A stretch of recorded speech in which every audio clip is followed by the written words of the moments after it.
What's up gamers, this is part 2 of my Akumajō Dracula review.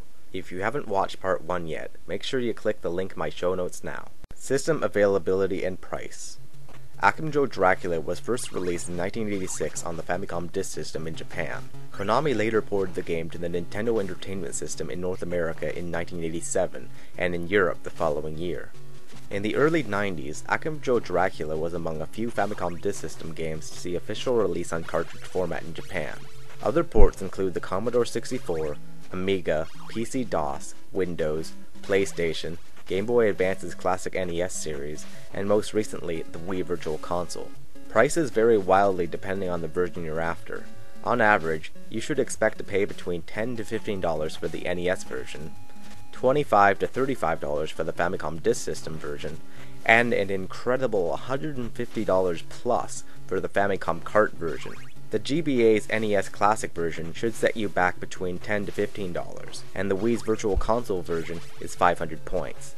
I don't have available prices for the other ports, so you'll have to do your own research if you're looking for one of the more obscure versions. Import friendliness. Akumajō Dracula has no dialogue, and aside from the title screen, there's very little present to suggest that it's a Japanese game at all. Importers need not be worried about figuring out Japanese menus in order to get the game to work on either the Famicom disk system version or the Famicom. History. Akumajō Dracula was first released on the Famicom's proprietary floppy disk attachment, the Famicom Disk System. At the time, it was extremely inexpensive to manufacture games for this format, and at a time when battery backup saves were not yet available for cartridge-based games, being able to save game data was indeed a big deal. Shortly after the release of the Famicom disk system version, Konami released what some consider to be a port of the game to the Japanese and European-only late 80s computer system, the MSX. On the MSX, the game was released in Europe entitled Vampire Killer, presumably after the hero's now famous iconic whip. Vampire Killer resembles Akumajō Dracula in appearance and basic gameplay, but the similarities stop there. The MSX game has Simon looking for various keys in order to unlock doors and proceed through the game.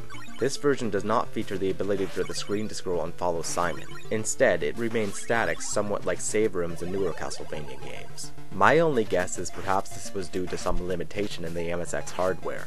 I don't know. Graphically, the MSX version is slightly superior to the Famicom disk system version original, but due to the different gameplay and somewhat inferior music, the Famicom disk system version still wins out. A year after its release on the FDS in Japan, Konami saw fit to release the game in North America for the gray box known as the Nintendo Entertainment System.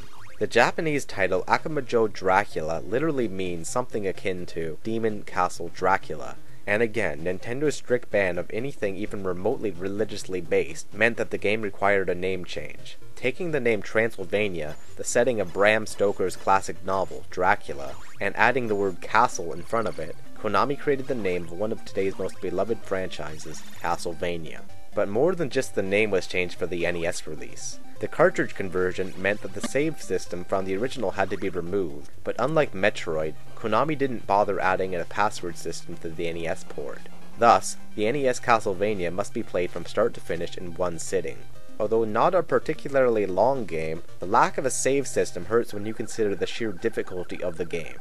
6 years later, after the release of several entries in the series, Konami re-released the game on cartridge format for the new AV Famicom. In 1993, Akumajō Dracula appeared once again on retail shelves. The cart version is nearly identical to the FDS original, but like the NES port, it too lacks a save feature. However, unlike either the FDS or NES versions, the Famicom game sports an all-new Easy mode.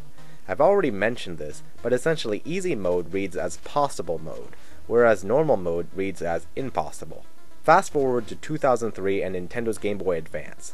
As part of their line of $20 NES rehashes, Konami releases Castlevania to portable gamers, and the complaints about it being a shameless port of the bare-bones NES version are heard everywhere. But hey, at least they added a sleep mode. That's gotta be worth something, right? Yeah, just avoid the classic NES release. Bonus content. Due to the widespread of NES ROM hacking tools in recent years, many hobbyist programmers have taken it upon themselves to create some interesting hacks of the original Castlevania. While most are hacks of the much harder NES port, There are nevertheless a few hacks that are quite remarkable. The first is called Castlevania Remix, or according to its title screen, simply Castlevania. In this hack, almost all of the color has been removed to make the game appear like a 1960s early color Halloween horror movie. The level layout is a bit off in some places, and I've never been able to progress beyond the third stage. If you're a diehard fan of the original game, I suggest you give this one a try. The second notable hack I've come across as of the writing of this review is Castlevania Chorus of Mysteries. This game is set in the year 1800, slightly after the events of Symphony of the Night. You play as Armand Dynasty and quest to defeat the Dark Lord's servant, Count Olrox. This hack boasts an array of features including new graphics, level design, sub-weapons, enemies, locations, and music. Still, this hack's bright colors often keep it from being excellent and makes it seem more like an amateur hack rather than the masterpiece it's trying to be. If ROM hacks are your thing, give this one a shot. Overall, good. Akumajō Dracula is a landmark title both on the NES and gaming as a whole. The music is absolutely unforgettable, and the graphics and style will stay with you for a very long time. Bad. The gameplay needs work. It often feels clunky and unresponsive. Depending on what version you're playing, the game can be aggravatingly hard, not a game for casual players. Conclusion. With all things considered, Akumajō Dracula is indeed a remarkable Famicom game, and it's my opinion that the Famicom version is worth owning even despite the often absurdly high sales prices. Overall, I give Akumajō Dracula an 8.5 out of 10. This is one game that every Famicom owner should have in their collection. With another review completed, it's time for my closing comments. As always, please let me know what you think of my review. Viewers are welcomed and encouraged to leave questions or comments regarding this game. If you like this review, please give it a 5-star rating and subscribe to my channel.